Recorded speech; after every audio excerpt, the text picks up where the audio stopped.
PMC channel చూస్తున్నటువంటి ప్రేక్షకులకి శుభాభినందనలు మరియు నా యొక్క నమస్కారములు. నేను డాక్టర్ డి బాలకిషన్, ఆయుర్వేద వైద్యరత్న, శ్రీ కౌశిక్ ఆయుర్వేద నిలయం, దిల్సుఖ్ నగర్, హైదరాబాద్ నుండి మాట్లాడుతున్నాను.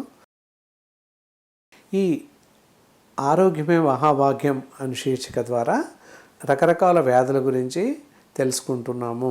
ఈరోజు అర్షములలు లేదా పైల్స్ అని చెప్పేసి ఇంగ్లీష్లో అంటాము. ఈ వ్యాధి గురించి ఈరోజు తెలుసుకుందాం. ముఖ్యంగా ఈ వ్యాధి రావడానికి కారణాలు మలబద్ధకం మరియు ఊబకాయం పెరగడం, సమయానుకూలంగా భోజనం చేయకపోవడం అండ్ ఓవర్ నైట్స్ రాత్రులు ఎక్కువగా అయ్యాక భోజనం చేయడం, అజీర్తి చేసేటటువంటి పదార్థాలు తినడం, ఈ వేపుళ్ళు, deep fries and fast foods, బయట తీసుకునేటటువంటి ఫ్రైడ్ రైస్ ఆహారాలు ఇలాంటివి తీసుకోవడం వల్ల కూడా ఈ అరిషములలో ఫైల్స్ అనేటటువంటి వ్యాధి వ్యాపించడానికి ఎక్కువగా అవకాశాలు ఉన్నాయి. కాబట్టి ఇలాంటి పదార్థాలు తీసుకోకపోవడం ఎంతైనా మంచిది. దీనికి తీసుకోకూడనటువంటి ఆహార పదార్థాలు అండ్ ఇతర నియమాలు ఏంటంటే, ఈ జంక్ ఫుడ్స్, ఆయిల్ ఫుడ్స్, బయట తీసుకునేటువంటి ఆహార పదార్థాలు అసలే తినకూడదు. ఈ కూల్ డ్రింక్స్, బర్గర్స్, కేక్స్ మొదలైనటువంటి ఆహార పదార్థాలు తీసుకోకూడదు. అంతేకాకుండా తేలిగ్గా జీర్ణమయ్యేటటువంటి ఆహార పదార్థాలు, ఇతర కాయగూరలు, ఆకుకూరలు ఇలాంటి ఆహార పదార్థాలు తీసుకోవడం ఎంతైనా మంచిది. ముఖ్యంగా తీసుకోవాల్సినటువంటి చల్లనైన ఆహార పదార్థాలు ఏంటంటే మజ్జిగ, పెరుగు, చల్ల ఇలాంటి పదార్థాలు తీసుకోవడం వల్ల కూడా ఈ ఫైల్స్ రక్తములల వ్యాధి అనేది రాకుండా నివారించబడుతుంది. అయినప్పటికీ చాలామందిలో అజీర్తి చేయడం వల్ల లేదా గ్యాస్ట్రైటిస్ వల్ల, రకరకాల తినకూడనటువంటి ఆహార పదార్థాల వల్ల, ముఖ్యంగా మలబద్ధక సమస్యతో బాధపడుతున్న వాళ్ళలోనూ, అధిక విరేచనాల వాళ్ళలో కూడా అరుదుగా ఈ మొలల వ్యాధి, ఫైల్స్ వ్యాధి సంభవిస్తుంది. దీనికి ఏంటంటే, మనం వెళ్తున్న విరేచనాల ద్వారా రక్తం పడడం కానీ, యానస్ ద్వారా మలద్వారం దగ్గర మొలల్లాగా చిన్న చిన్నగా ట్యూమర్స్ మొలల్లాగా, ఎందుకంటే బుడిపెల్లాగా ఒక రకమైనటువంటి మేకులాగానే ఉంటుంది కనుక దీనికి మొలల వ్యాధి అని అందుకే పేరు. మలద్వారానికి ఇరువైపులా కానీ చుట్టూ కానీ 2-3 చోట్లలో మొలల్లాగా వ్యాపించి ఉంటాయి. దీని ద్వారా మలం సరిగా రాకపోవడం వల్ల పెరిగిపోతుంటాయి. ఇంటర్నల్గా లోపల లేదా బయట కూడా ఈ మొలలు సంభవించే అవకాశాలు ఉన్నాయి. కాబట్టి ఇలా సంభవించినప్పుడు మలం రావడం, మలద్వారానికి ఈ మొలలు అడ్డుపడడం వల్ల సరిగా మలం రాకుండా ఉంటుంది, మనం విసర్జించలేకపోతాము. కాబట్టి అలాంటి పరిస్థితుల్లో ఏంటంటే, లోపల ఉన్నటువంటి మూలలు ఏవైతే ఉన్నాయో చిట్లి మనం వెళ్ళేటటువంటి మోషన్స్ ద్వారా బ్లడ్, రక్తం చుక్కలు చుక్కలుగా ధారగా పడిపోయే అవకాశం ఉంది. దీనివల్ల విపరీతమైన నొప్పి, అన్కండిషనబుల్, తెలియకుండా మాటి మాటికి మోషన్స్ రావడం, కానీ ఈజీగా వెళ్ళలేకపోవడం చాలా కష్టంతో కూడుకున్న పని. విపరీతమైన నొప్పి వస్తుంది. ఈ పరిస్థితుల్లో మనం చాలా జాగ్రత్తలు తీసుకొని అవసరమైనచో డాక్టర్లను సంప్రదించడం ఎంతైనా మంచిది. ఇలా మొలవల వ్యాధి ఉన్న పరిస్థితుల్లో మనకి బయట కనిపిస్తున్నాయా లేదా లోపల ఉన్నాయా అనేది మనకి ఇద్దమిద్దంగా తెలుస్తుంది. బయట ఉంటే మనకే తెలుస్తుంది, రక్తం పక్కల మనకి అగుపిస్తుంది, వేలికి తెలుస్తాయి. అలా కాక లోపల ఉన్నట్టయితే మనకు తెలియదు. కాబట్టి తప్పకుండా అనుభవజ్ఞులైనటువంటి ఆయుర్వేద వైద్యులను సంప్రదించడం ఎంతైనా మంచిది. ఈ మొలల వ్యాధి వచ్చినట్లయితే రక్తం పడుతున్నప్పుడు లేదా బుడిపెల మాదిరిగా మొలల మాదిరిగా మన మలద్వారం చుట్టుగా ఉన్నట్లయితే అలాంటి పరిస్థితుల్లో కొన్ని రకాల గృహ వైద్యం ద్వారా మనం ఇంట్లో తీసుకునేటటువంటి చిట్కా వైద్యం ద్వారా కొన్నింటిని తగ్గించుకునే అవకాశం ఉంది. వాటిలో ముఖ్యంగా ఏంటంటే ఈ గూడ్ జాంగ్రీ, బెల్లం అని అంటాము, బెల్లము తర్వాత పసుపు సమాన పాలలో తీసుకొని వాటిని సరిగ్గా మిక్స్ చేసి చిన్న చిన్న ఉండలుగా అంటే శనగించబడినాము లేదా దానికి కొంచెం ఎక్కువగా ముద్దల్లాగా చేసుకొని రోజు ఉదయము సాయంత్రము 2 మాత్రల చొప్పున తీసుకున్నట్లయితే వాటితో పాటు గోరువెచ్చని నీటిని తాగినట్లయితే క్రమేణా మొలల వ్యాధి తగ్గే అవకాశం ఉంది. ఇలా చేయడం వల్ల కొంచెం కొంచెంగా ఉన్నటువంటి మొలల వ్యాధి తగ్గిపోయే అవకాశం ఉంది. ఇది కాకుండా ఇంకొక రకమైనటువంటి వైద్య చికిత్సా విధానం కూడా కలదు. ఏంటంటే కందమూల రసాయనం అని చెప్పేసి మార్కెట్లో దొరుకుతుంది. ఇది కూడా చూర్ణమే. సో ఇలాంటి చూర్ణాన్ని తీసుకొని ఒక 5 grams వరకు అర గ్లాస్ మజ్జిగలో కలుపుకొని భోజనానికి అరగంట ముందుగా ఈ మందును ఔషధాన్ని సేవించినట్లయితే క్రమేణా మొలల వ్యాధి తగ్గే అవకాశాలు ఉన్నాయి.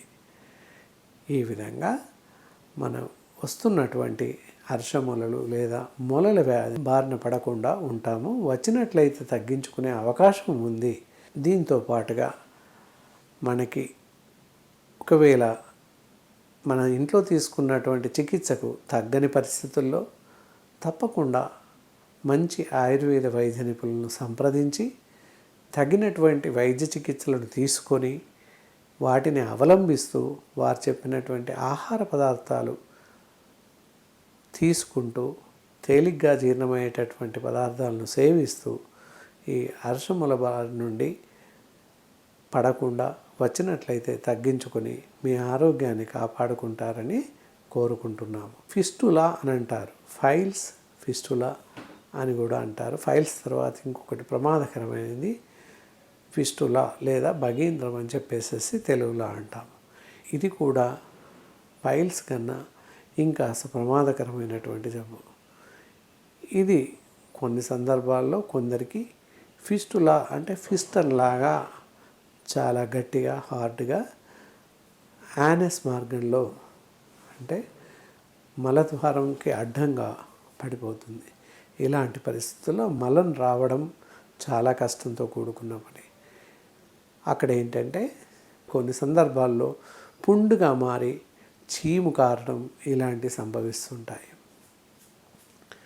ఇలా భగీంద్రము లేదా ఫిస్టులా, ఫిషరీస్ అని అంటాము దీన్నే. ఏదైతే పైల్స్ ముదిరిన తర్వాత వచ్చే వ్యాధినే ఫిషరీస్ ఫిస్టులా అని సంబోధించడం జరుగుతుంది. ఈ ప్రమాదకరంగా మారే పరిస్థితుల్ని రాకుండా జాగ్రత్తగా కాపాడుకోవడానికి కొన్ని జాగ్రత్తలు పాటించినట్టయితే ఫిస్టులా, ఫిషరీస్ వరకు వెళ్లకుండా ఉండే అవకాశం ఉంది. ఏంటంటే బాగా వేడి చేసేటటువంటి పదార్థాలు, మద్యాన్ని సేవించకపోవడం లేదా నాన్ వెజిటేరియన్ తీసుకోకపోవడం ఎంతైనా మంచిది. ఈ ఆహార పదార్థాల్లో డీప్ ఫ్రైస్ కానీ, ఫాస్ట్ ఫుడ్స్ కానీ, జంక్ ఫుడ్స్ కానీ అసలే తినకూడదు. తీసుకోవాల్సినటువంటి ఆహార పదార్థాలు ఏంటి అంటే తేలిగ్గా జీర్ణమయ్యేటటువంటి గోధుమ నూకతో తయారు చేసినటువంటి జావా, పళ్ళు, పళ్ళ రసాలు అండ్ బార్లీ నీళ్ళు ఇలాంటివి తీసుకోవాలి. రైస్ కూడా చాలా మెత్తగా తేలిగ్గా జీర్ణమయ్యేలాగా ఉండేలాగా చూసుకొని భుజించడం మంచిది. వేళకు భోజనం చేయడం, వేళకు నిద్రించడం లాంటివి చేయడం ఎంతో శ్రేయస్కరం. ఇలాంటివన్నీ పాటిస్తూ ఉంటే చాలా మంచిది.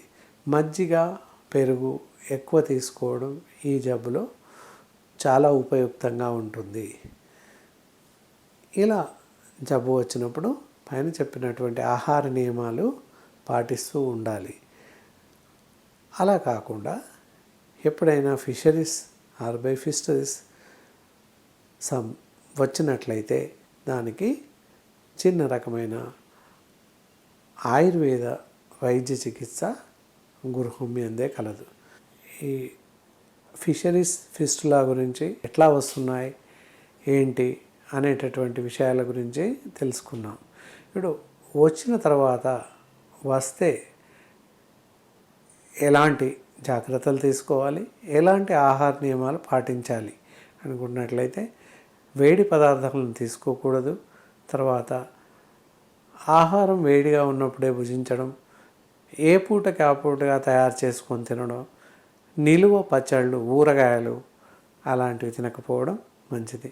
గత రోజులో మిగిలిపోయినటువంటి ఆహార పదార్థాలను అసలే తినకూడదు. మరియు శీతల పానీయాలు కూల్ డ్రింక్స్ కానీ మద్యపానం లాంటివి సేవించకూడదు. అండ్ నాన్ వెజిటేరియన్స్ అసలే తీసుకోకూడదు. కూరగాయలు, ఆకుకూరలు, పళ్ళు, పళ్ళ రసాలు మరియు మజ్జిగ, పెరుగు తీసుకోవడం చాలా మంచిది. వీటితో పాటుగా గృహ ఔషధం, గృహ చిట్కాల్లో ఆలోచించినట్లయితే ఈ పుల్లకంద అని చెప్పేసి మార్కెట్లో దొరుకుతుంది. దుంపకూరల్లో పుల్లకంద అనేది దొరుకుతుంది. మట్టిలాగానే కనిపిస్తుంది. చాలా జాగ్రత్తగా పైన చెక్కు తీసి వాటిని బాగా శుభ్రపరచుకొని చిన్న చిన్న ముక్కలుగా తరిగి పెట్టుకొని చింతపండుతో చిక్కని పులుసులాగా తయారు చేసుకొని ఈ ముక్కలను అందులో నానవేసి ఓవర్ నైట్ ఒక రోజంతా ఉంచి రోజు ఒక చెంచాడు 2 చెంచాలు ఉదయము సాయంత్రము ఈ పుల్లకంద ముక్కలను తీసుకున్నట్లయితే కూడా ఈ ఫిషరీస్ అనేటటువంటి జబ్బు నుంచి బయటపడే అవకాశం ఉంది. ఈ పుల్లకంద, చింతపండు, ఇమ్లీ అంటాము, వీటితో ఎప్పటికప్పుడుగా ఏ రోజుకు ఆ రోజుగా తయారు చేసుకోవడం ఎంతైనా ఉత్తమం. పరిశుభ్రమైనటువంటి చింతపండును ఒక 15 గ్రామ్స్ 20 గ్రామ్స్ వరకు తీసుకొని నీళ్ళలో నానబెట్టేసి చింతపండు గుజ్జును పులుసును తీసుకొని పుల్లకంద ముక్కలు మినిమం ఒక 20 గ్రామ్స్ ఆర్ 30 గ్రామ్స్ వరకు తీసుకొని ఆ పులుసులో నానవేసి మరుసటి రోజు ఉదయము సాయంత్రం సేవించినట్లయితే ఈ ఫిషరీస్ ఫిస్టులా బారి నుంచి పూర్తిగా బయటపడే అవకాశం ఎంతైనా ఉంది.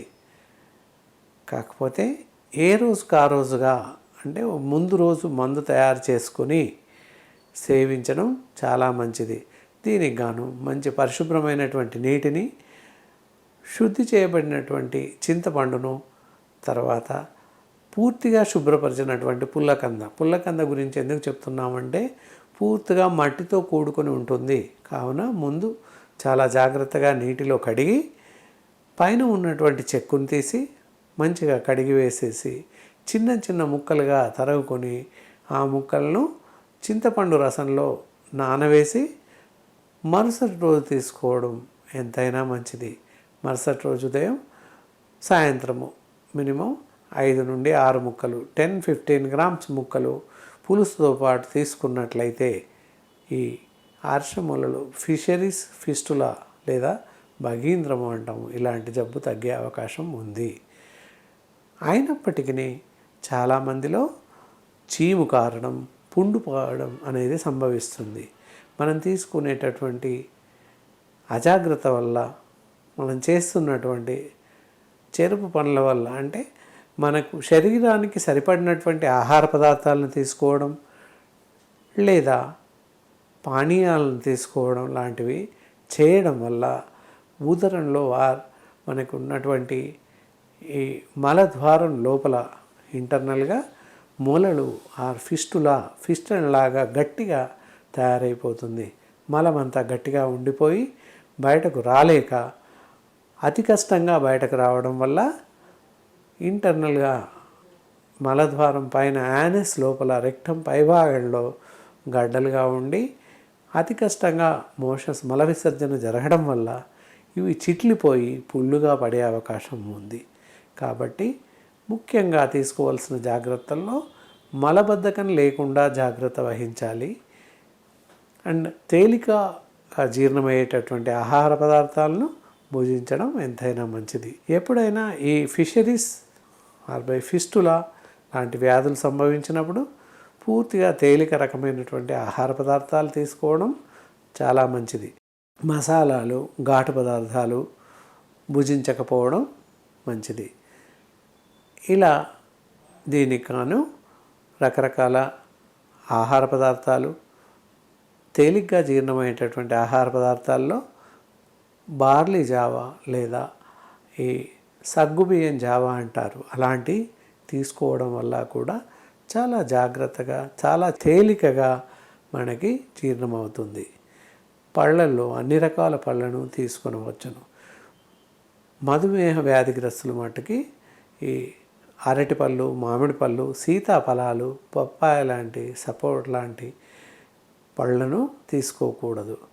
ఈ మధుమేహం వ్యాధిగ్రస్తులు మిగతా పళ్ళను తీసుకొనవచ్చును. ఆరెంజెస్ కానీ లేదా జామకాయలు కానీ, యాపిల్స్, ఈ దానిమ్మ పళ్ళు ఇలాంటివి మధుమేహ వ్యాధిగ్రస్తులు తీసుకొనవచ్చును. ఈ మధుమేహ వ్యాధిగ్రస్తుల్లో ఫిషరీస్ కానీ ఫిస్టులా ఉన్నట్టయితే ఇంకాస్త త్వరగా ఎక్కువగా ప్రమాదానికి లోనయ్యే అవకాశం ఉంది. కాబట్టి మధుమేహ వ్యాధిగ్రస్తులు ఈ వ్యాధికి చికిత్స తీసుకుంటూ మధుమేహాన్ని అదుపులో ఉంచుకోవడం చాలా మంచిది. మధుమేహం అదుపులో లేని పరిస్థితుల్లో ఈ అర్షమూలల వ్యాధి ఫిషరీస్ వ్యాధి కూడా ప్రమాదానికి ఎక్కువగా అయ్యే అవకాశం ఉంది. కాబట్టి మధుమేహ వ్యాధిగ్రస్తులు మధుమేహాన్ని అదుపులో ఉంచుకోవాలి.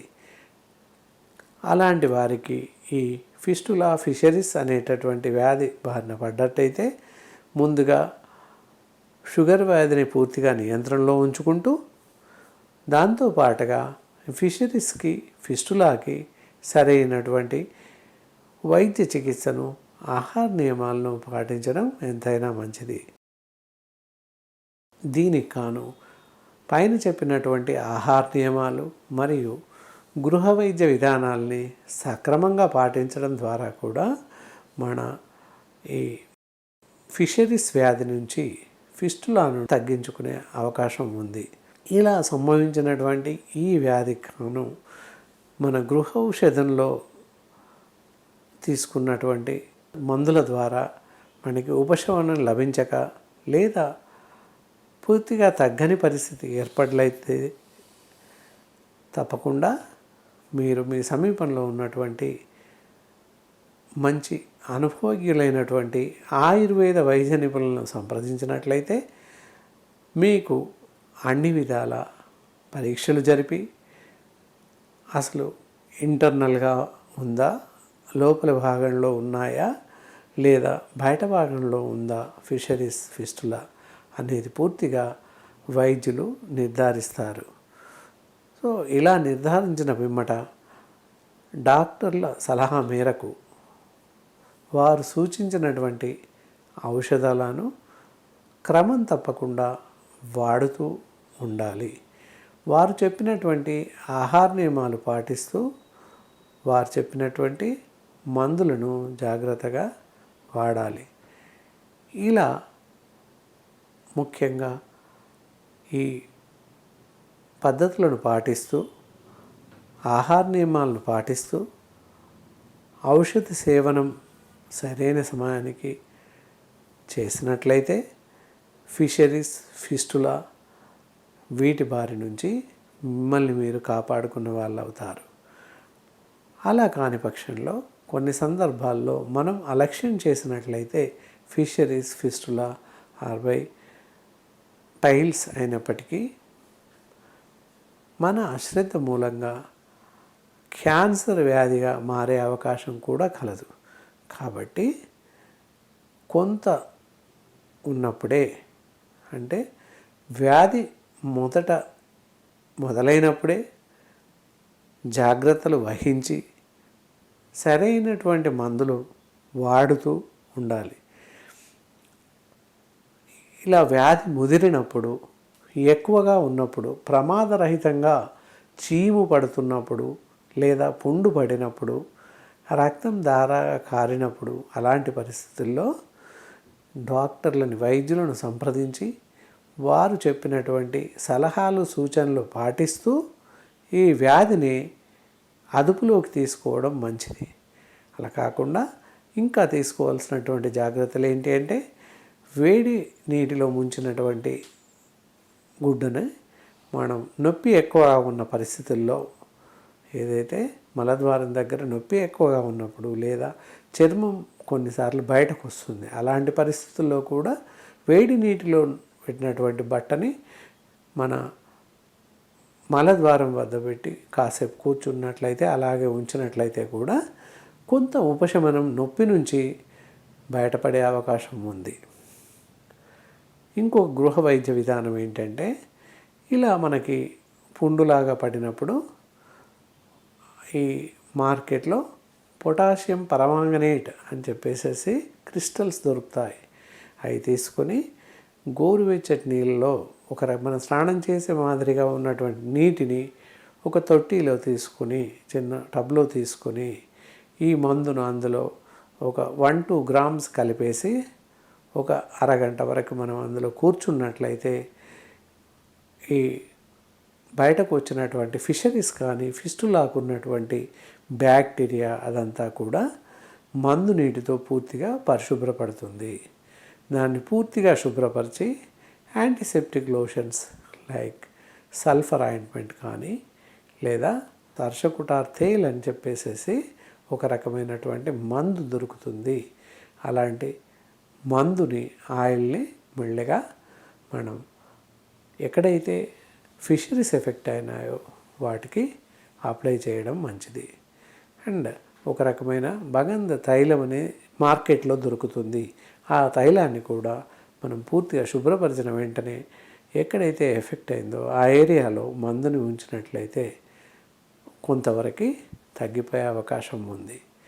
ఇలా ఈ విధంగా మనకు సంభవించినటువంటి ఈ ఫిషరీస్, ఫిస్టులా అండ్ అర్షములలు, ఫైలెక్స్ మొదలగు వ్యాధులను బారిన పడ్డప్పుడు తగిన జాగ్రత్తలు తీసుకుంటూ వైద్యులు పైన ఉదహరించినటువంటి మందులను వాడుతూ ఆహార నియమాలను పాటిస్తూ ఈ జబ్బుల బారి నుండి పడకుండా మీరు మీ యొక్క ఆరోగ్యాన్ని కాపాడుకోగలరు.